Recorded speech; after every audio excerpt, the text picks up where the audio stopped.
You young folks have it so easy. I worked up until the day before I gave birth.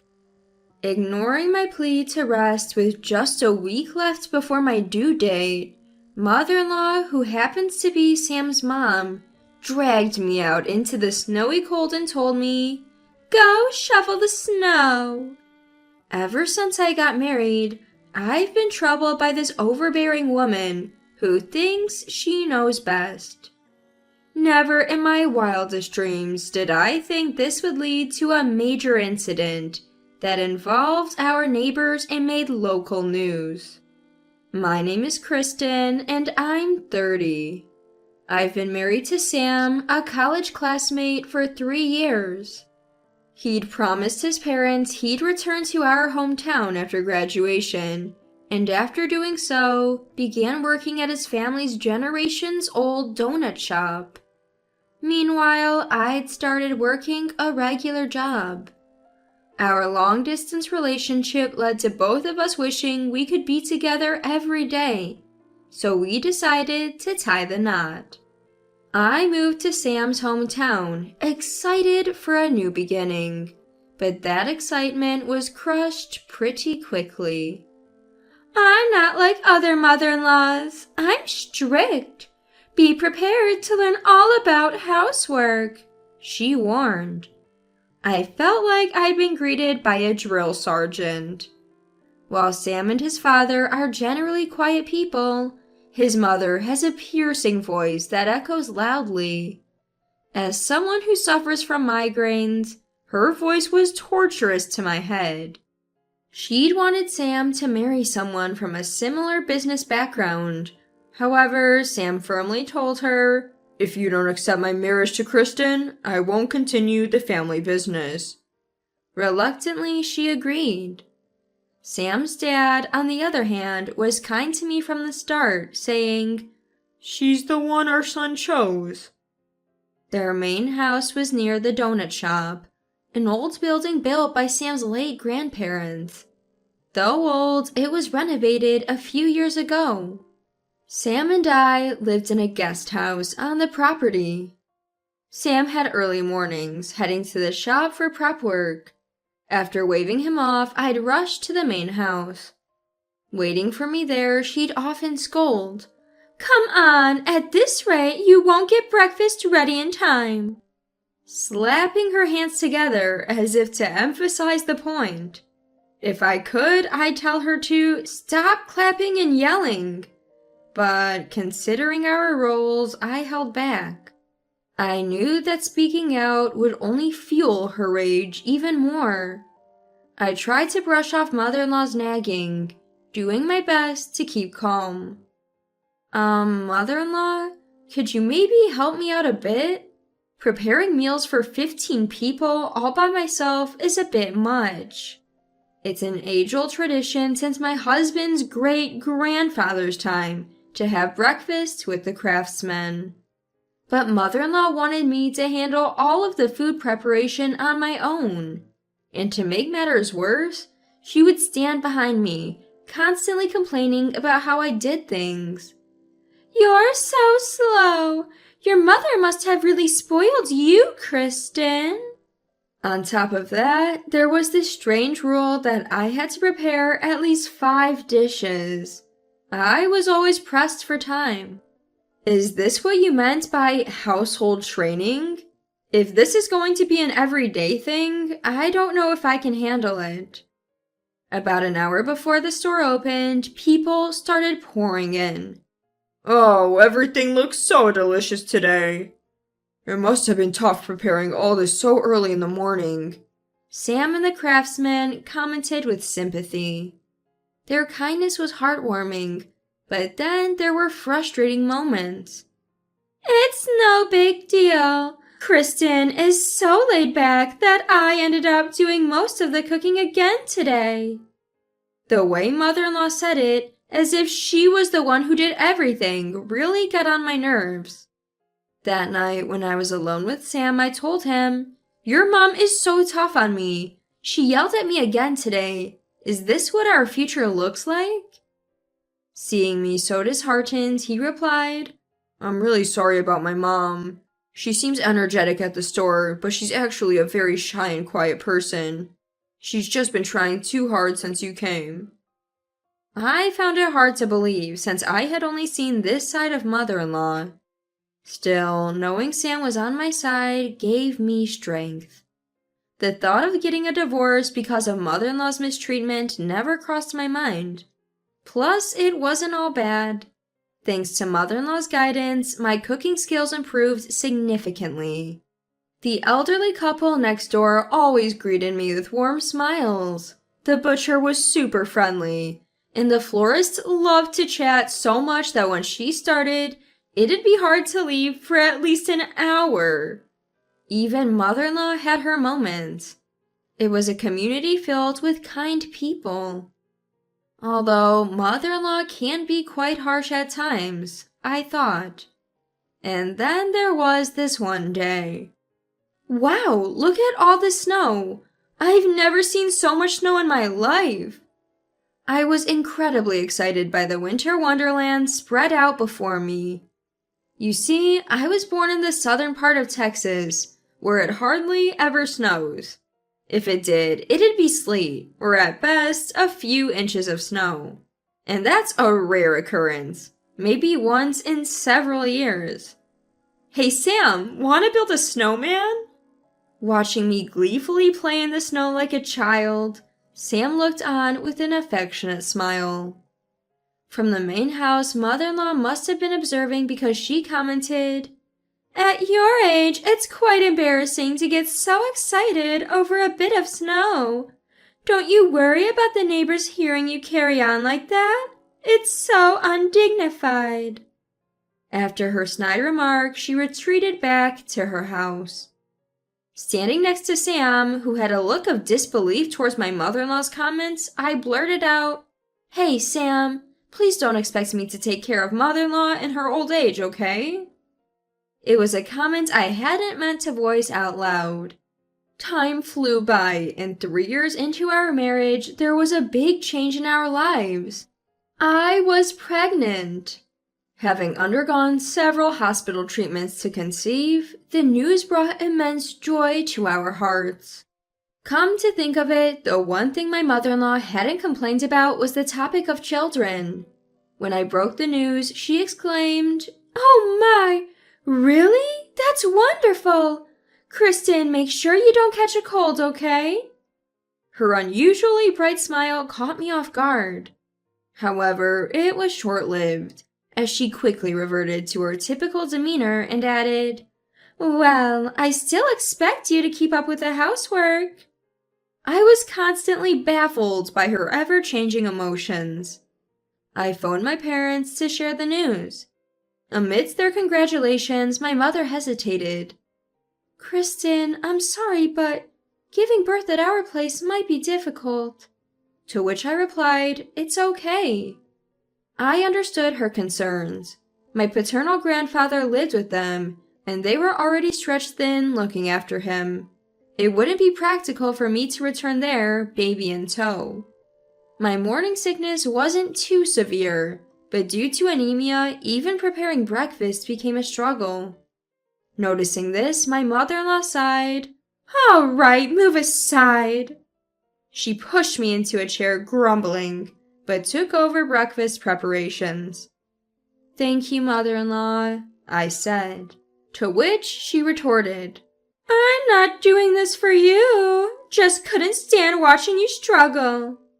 Yet, in her actions, I felt a hint of unexpected kindness. As my pregnancy progressed, by the 3rd trimester, I was relieved from both cooking and going to the store. Though I'd have loved to say that this time was stress-free, my mother-in-law would pop by regularly to check on me. "Just making sure you aren't slacking off," she'd grumble. Still, she'd bring over both breakfast and lunch, a routine that continued until a week before my due date. "You know, mother-in-law is genuinely kind-hearted," I mused, hoping to bridge the gap between us. She stopped in her tracks, muttered something under her breath that I couldn't catch, and suddenly proposed, Kristen, let's go shopping now.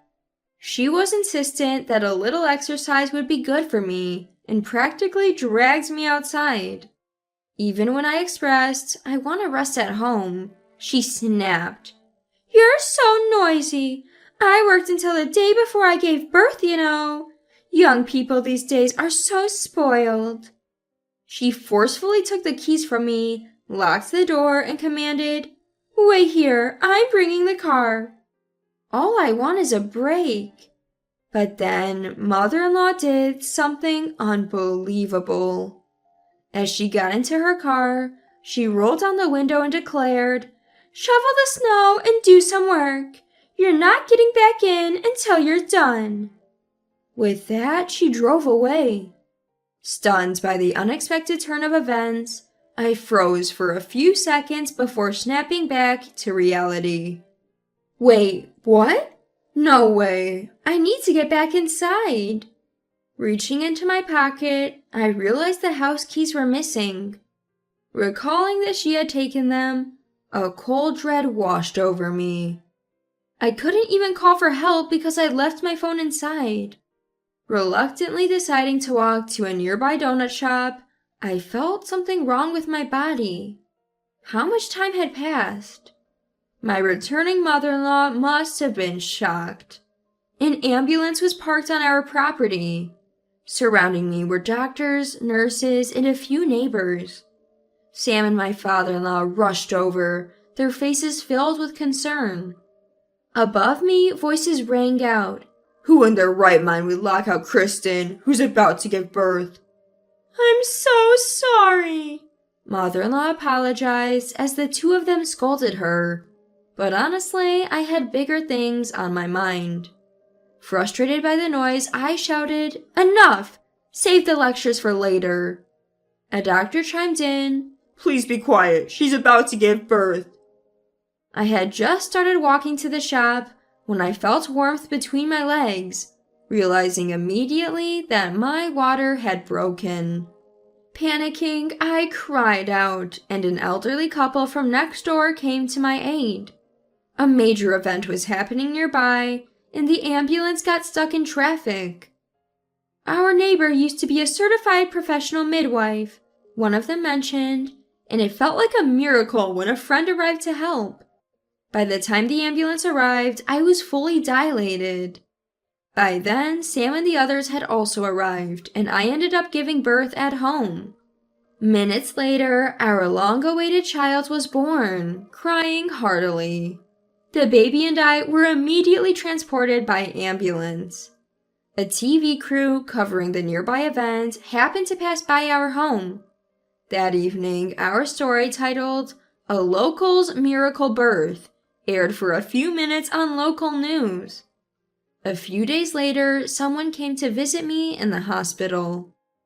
Kristen, With tears on the brink of spilling, mother-in-law stood before me. I gazed at her, then said, Did you see the baby? She looks just like Sam, a beautiful little girl. Having peeked into the nursery, mother-in-law nodded. But, I was terrified thinking that she might not have made it. Do you truly understand the gravity of what you did, mother-in-law? Mother-in-law looked down, saying nothing. After what happened, I immediately asked my husband for a divorce, but he told me to talk to you, Kristen. Yes, I requested that both of you speak to me. I have a lot to say to you, mother-in-law. Throughout our calm conversation, mother-in-law's gaze remained lowered. The day after I gave birth, father-in-law and Sam came to apologize. I told them I wanted to speak with mother-in-law. Then I added, Aren't both of you relying too much on mother-in-law? Please take better care of her. I might have come off a bit preachy to Sam and father-in-law. Father-in-law said he didn't plan on leaving mother-in-law, though he hadn't told mother-in-law yet. When father-in-law shared that after this incident he planned to pass the store on to Sam and leave with mother-in-law, I was taken aback. They told me the final decision was mine. Mother-in-law, my parents, especially my dad, were vibrant and respectful. I was strictly disciplined growing up, which made me resilient. Mother-in-law slightly lifted her face as if asking, "What's this about?" Her eyes were swollen and red, probably from crying. Even with my upbringing, harsh words or passive-aggressive remarks still hurt. I never met Sam's grandmother, but I think you don't need to force yourself to act like her. At my words, mother-in-law suddenly looked up, her eyes wide. In fact, I had realized a while ago that mother-in-law might actually be a kind person at heart. And that's because our town is full of chatty people. People used to say that Carla, right after her marriage, was lively and always smiling like you are now. But the previous owner was quite stern. The one who shared that story with me was the owner of the flower shop. Turns out the donut shop was originally started by Sam's late step-grandmother's parents.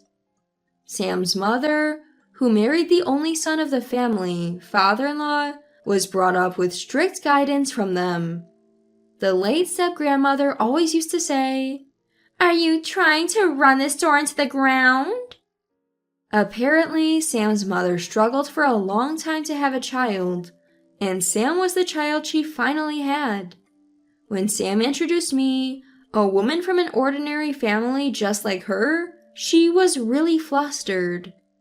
"Never let the shop fail." Those words haunted her even after her stepmother passed away. "I was strict with you because I didn't want you to run away, thinking you've had enough of me," she told me. I responded, "That wouldn't happen. I love Sam. But you loved father-in-law too. That's why you're still here, right?" I gave her a little smile, and tears streamed down her face. "The previous owner always told me to show dignity and not to laugh too much. So, when you mentioned that I was kind that day, I heard her voice in my head telling me to be more stern. Silly, right?" After thinking for a bit, I said, "I'm not sure what the right way to be an owner is, but as a customer, I'd prefer a smiling face." Mother-in-law with a stern face wasn't bad, but when she smiled upon hearing I was pregnant, she looked wonderful. That's how she should always be. "I have a few requests, mother-in-law. Let's prepare breakfast together. And you don't need to raise your voice. I can hear you just fine. Oh, and I don't like it when you clap your hands, and—" "Wait, there's more, Kristen?" We both burst into laughter. Years later, I still work at the donut shop. "Mother-in-law, how many more omelets should I make?" "Well, Sarah eats a lot, so maybe make 2 more? Could you, dear?" Our daughter Sarah, born from that time, is now 4 years old. Mother-in-law has become more affectionate towards me. Every morning we cook breakfast together cheerfully. What used to be a quiet dining table is now so lively. It's almost too noisy, and even the staff seem happy about it. That day, the reason mother-in-law was late was because she got caught up chatting with the flower shop owner and then got stuck in traffic on her way home. Rumors spread for a while that mother-in-law had kicked me out, but I quickly set things straight. That's not what happened. I just forgot I gave mother-in-law a key. Word spread fast from the florist owner, and any bad talk about mother-in-law disappeared. My father-in-law began spending more time with mother-in-law. He left the store in Sam and the craftsman's hands, and the two of them started going out together more often. People in town began to say, "Carla seems brighter lately, like she's shaken off a bad spirit." New customers flocked in, and business was booming. Every winter, the town is blanketed in snow. "It's piled up again this year. Sarah, are you up for our annual competition?" I say with a grin, and my daughter Sarah responds with determination. "I won't lose." "Oh boy," Sam mutters as he steps outside. Our yearly snowman building contest begins. From the main house, mother-in-law emerges saying, "I'm on Team Sarah." Sarah's words make mother-in-law smile brightly. Maybe I'll just watch, Mother-in-law says playfully. To which I respond, Mother-in-law, you can't forget our promise. With a smile I add, and don't worry about me. But Sam, instead of standing there, grab an extra jacket for me. I had made a request to Mother-in-law at the hospital after that fateful day. When Sarah grows up, I want you to make snowmen with her. I hope you'll be the kind and loving grandmother I know you can be. I remember how she had cried hearing those words. Now I'm expecting our second child. We recently found out it's a boy, and Sarah will soon have a little brother. Every day, Sarah lovingly strokes my belly, impatiently asking, "Is it time yet?" I'm sure she'll be a great big sister. I don't plan on going back to my hometown for the delivery this time. After Sarah was born, Mother-in-law often supported me with child rearing during her breaks from work. She's already looking forward to the arrival of the newborn, saying, "It's been a while, I can't wait." She's become a second mother to me, someone I deeply rely on. Despite the challenges, I plan to enjoy my life here, with the land and its people.